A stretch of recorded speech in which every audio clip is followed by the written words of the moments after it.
तो ये पहले तो कॉन्सेप्ट क्लियर करें, खुदा आया नहीं है, खुदा हमेशा से। हम इसे मैथमेटिकली साबित करते हैं।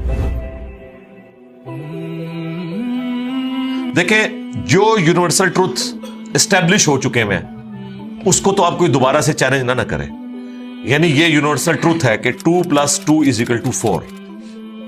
ठीक है, अब इसे कोई 5 या 3 बनाने की कोशिश करे तो जुल्म पर मबनी काम कर रहा है।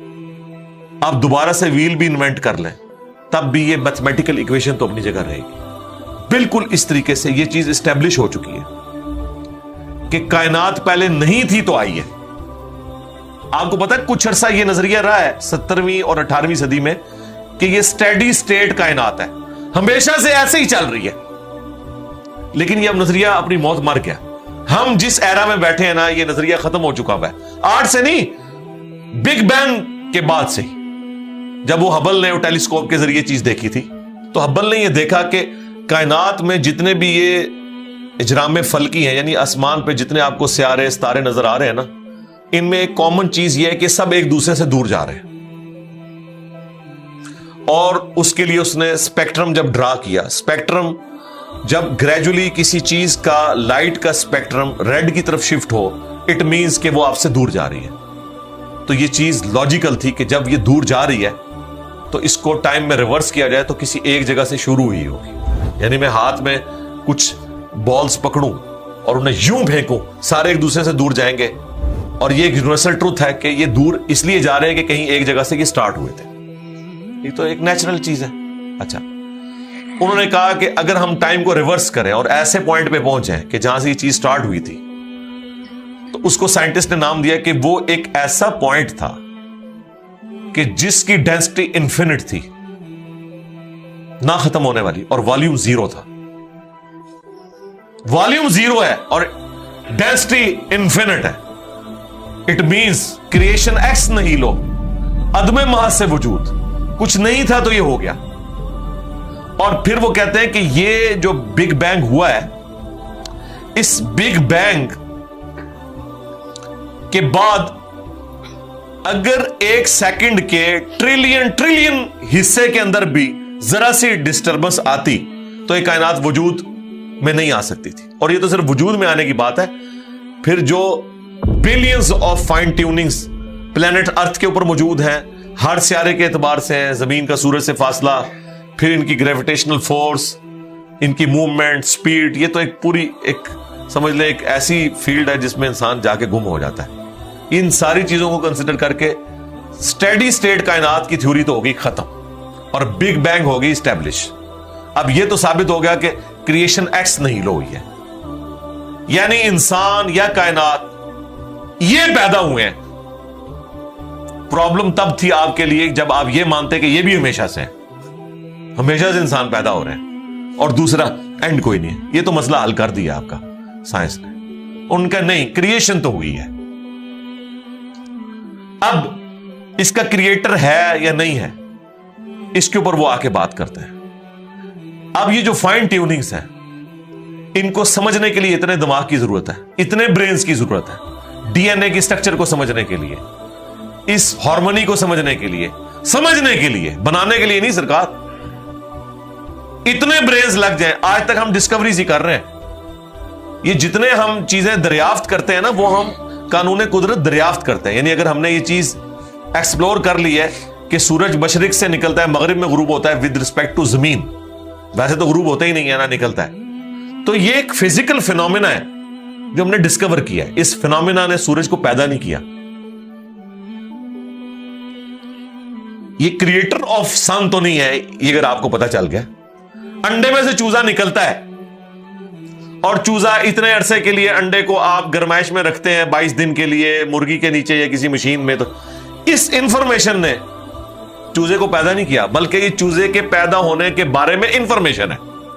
आप इसके अंदर मजीद चले जाएं, जितना डीप डिग करते जाएं, अल्टीमेटली आपकी एक इंफॉर्मेशन ऐड होगी। यह नहीं होगा कि आपको यह पता चल जाए कि इसने पैदा किया, वो तो मुर्गी को खुद नहीं पता जो पैदा करने वाली है। क्रोकोडाइल को, एलिफेंट को, ये पता ही नहीं मेरे अंदर क्या क्या क्वालिटीज है, जिसको ये पता ही नहीं मेरे अंदर क्या क्वालिटीज है, इंसान को नहीं पता अभी तक मेरे अंदर क्या क्वालिटीज है, ये तो भी साइंस थोड़ा बहुत आपको एक्सप्लोर कर रही है। तो क्रिएटर तो हम इन क्वालिटीज के है ही नहीं है। और फिर पीछे एक ब्रेन इस एतबार से है कि वो एक ऑर्गेनाइज तरीके से, और ये भी चीज डेफिनेटली फिजिबिलिटी के तहत आप समझे मैथमेटिक्स में एस्टेब्लिश हो चुकी है कि ये पूरे एक ऑर्गेनाइज तरीके से जो चीज चल रही होती है उसके पीछे एक ब्रेन जरूर होता है। ब्रेन के बगैर ये कोई डिजाइन कर नहीं सकता। फिजिक्स का सेकंड ऑफ थर्मोडायनेमिक्स जो है कि एंट्रोपी या तो कांस्टेंट रहती है या इंक्रीज करती है, यानी डिसऑर्डर। खुदा ना खास्ता यहां पे धमाका हो जाए तो हर चीज बिखर जाएगी। इसके बाद दुनिया का कोई धमाका दोबारा इसको इस हालत में अरेंज नहीं कर सकता। इसको कहते हैं एंट्रोपी, कि कहीं पे बिगाड़ आता है तो वो बढ़ता है। ये हो सकता है कि मजीद आप लोग लाएं तो ये बिगाड़ और बढ़ता जाए, या जितना है उतना ही रहे, वापस ऑर्गेनाइज नहीं हो सकता जब तक के दोबारा से इंटरवीन करके आप ये करना। जिस तरह वो जियारत में उन्होंने मोहम्मद अली जिन्ना के वो सारे वो म्यूजियम तबाह कर दिया था दहशतगर्दों ने, तो दोबारा से उन्होंने बनाया, तो खुद ब खुद तो नहीं बना। धमाके के बाद तो सब कुछ खुद ब खुद फैल गया था, लेकिन दोबारा उस जगह पे लाने के लिए आपको बजट लगा है, ब्रेन लगा है, एफर्ट पुट किए हैं, फिर जाके वो ऑर्गेनाइज हुआ है। तो इसका मतलब है ऑर्डर बनाने के लिए ब्रेन चाहिए होता है, डिसऑर्डर के लिए कोई मसला नहीं, और डिसऑर्डर के बाद दोबारा ऑर्डर बन जाए इसके लिए ब्रेन चाहिए। सरकार ये कौन सा डिसऑर्डर है, ये कौन सा बिग बैंग है? छोटा सा धमाका ऑर्गेनाइज नहीं करता, चीज को बिगाड़ता है, और इतना बड़ा धमाका, इतना बड़ा ऑर्डर ले आया है कि प्लेनेट अर्थ के ऊपर 2 मिलियन से ज्यादा स्पीशीज है। एक एक स्पीशी के ऊपर आप जिंदगी गुजारें, आप सिर्फ उसकी आदतें ही नहीं बता सकते क्या है। ये तो छोड़ दें कि ये बनी कैसी है।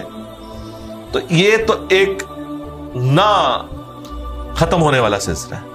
तो ये ब्रेन तो एस्टैब्लिश है।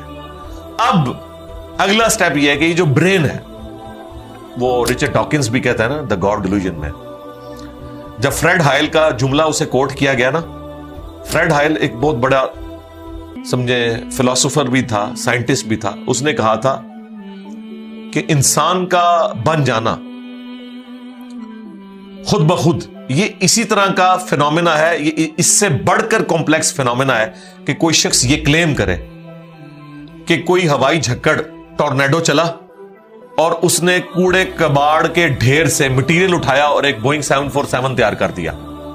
ये दुनिया का कोई पागल बेवकूफ आदमी भी ये बात नहीं मानेगा। उसको छोड़ दे, एक बाल पॉइंट बनने को कोई नहीं मानेगा। तो उसने कहा इससे कॉम्प्लेक्स चीज इंसान है, उसको तुम ये माने हो कि खुद ब खुद मान गई है बगैर किसी ब्रेन के। अच्छा, तो इसका जवाब आपको पता है रिचर्ड डॉकिंस ने क्या दिया? उसने एक चैप्टर बनाया, उसकी हेडिंग रखी द अल्टीमेट बोइंग 747। उसने कहा फिर सबसे बड़ा बोइंग 747 तो गॉड है। आप ये कह रहे हो कि इंसान इतना कॉम्प्लेक्स है कि खुद बन नहीं सकता किसी के बनाए बगैर, तो जो इसको बनाने वाला है वो तो उससे ज्यादा कॉम्प्लेक्स है, वो तो अल्टीमेट बोइंग 747 है। अगर इतना मुश्किल इंसान डीएनए स्ट्रक्चर वाला, ये आप कहते हो खुद नहीं बनेगा, इसको कोई बनाएगा, तो जिसने इसे बनाया है वो तो इससे ज्यादा कॉम्प्लेक्स चीज है, तो उसका भी कोई क्रिएटर होना चाहिए। तो हमने क्या कहा था, रुको जरा, सब्र करो, for the sake of argument हम तुम्हारी बात के साथ एग्री करते हैं, लेकिन आगे चल।